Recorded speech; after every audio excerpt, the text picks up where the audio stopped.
Hello and happy Monday, everyone, or happy whatever day it is you happen to be watching. Today's video is going to be a little short, so apologize for that. It's just with all of the crazy weather we've had, I haven't been able to do basically anything outside because it's been snow or hail or rain or wind and very little sunshine, and we haven't gotten to do anything outside. So, garden has not moved forward any, so I've switched gears a little bit, and we are going to start incubating some eggs.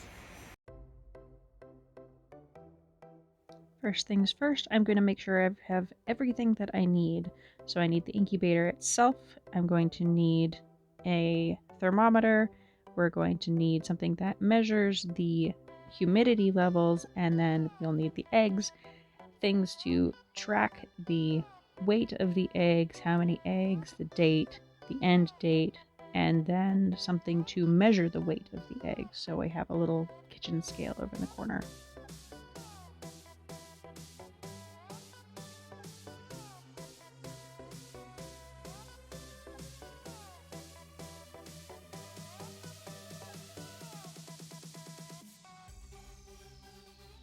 The next step is to make sure that we have water in that little tray that goes in the bottom.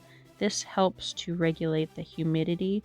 If it just goes in dry, then it's going to keep your eggs too dry. You'd want to have a humidity of at least 50% for the first 17 days of incubation.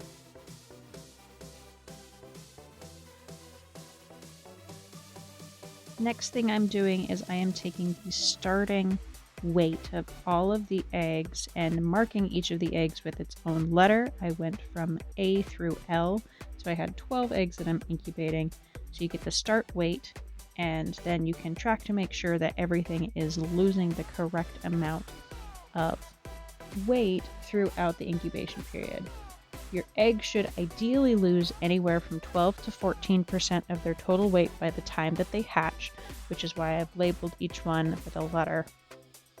Every 5 or so days, I'm going to be reweighing each egg, and this is just to help me track the loss throughout the incubation to see if I need to adjust my temperature or humidity level.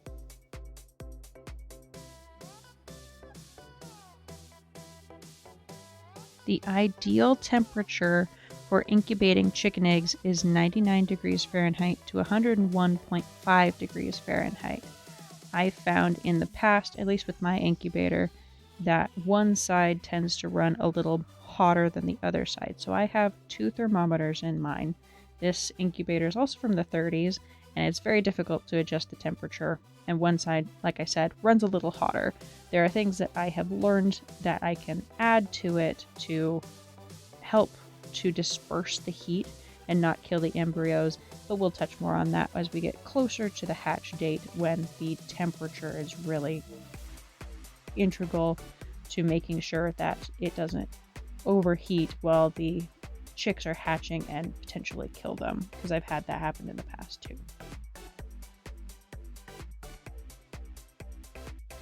Anyone familiar with incubating eggs can probably see that I don't have an auto turner.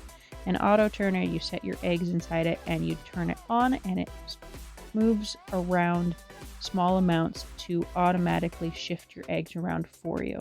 I don't have one of those, so I'm going to be turning my eggs by hand. I want to do it at least 3 times a day. Between 3 and 5 are the ideal number to do it a day. The more you can do it, the better, but each time you open your incubator, you lose heat and humidity, which is why I'm sticking with only 3 times a day. Because my incubator is so old and it is harder to regulate that temperature and humidity level, that's why we're sticking with 3.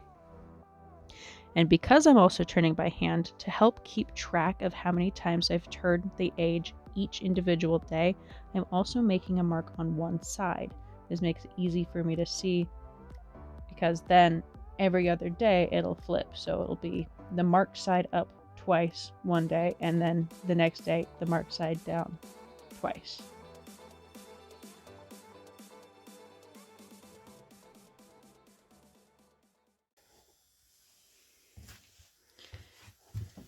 Okay. And right over on this side is where the thermometer is. You can kind of see eggs in there. They are going to be turned at least 3 times a day, once in the morning, once at lunch, and then once in the evening. I've got 12 in here, and then I'm leaving Broody Mama with 9 eggs.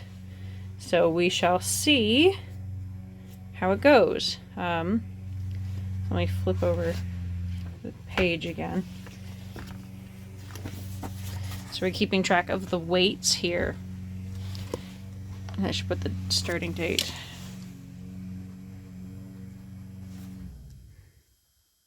Today is the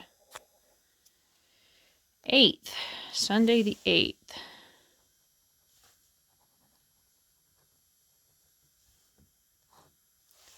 So, 21 days from today should be roughly the 29th. So we shall see. And then over the course of everything, the weights will drop, this is the weight in grams for all of them. And we're just going to be keeping track every 5 or 7 days. We're going to track what the weights look like just to make sure that they are going down. And then we'll also be candling them. So hopefully I will get to show you guys that, because that'll be exciting. This is the first day of turning the eggs, so I'm just showing you this one turn that I'm making. This is where I'm making the marks now. Hopefully in 7 to 10 days I should be able to candle them and show you guys veins and signs of life, and I'm very excited to show you that because it's one of my favorite parts of incubating eggs, is seeing them grow from being able to basically see straight through the egg to their veins to you can't see anything because there's a little baby inside. So I'm really excited to share that part of this with you guys.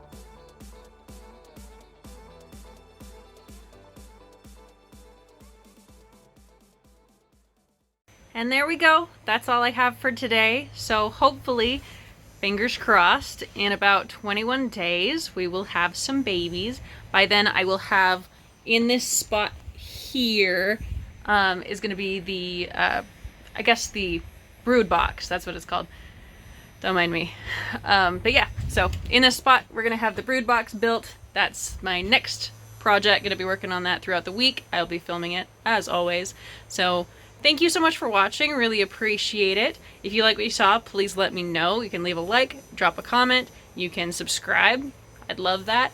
You can also go check out my Instagram or my TikTok or my Very Behind blog.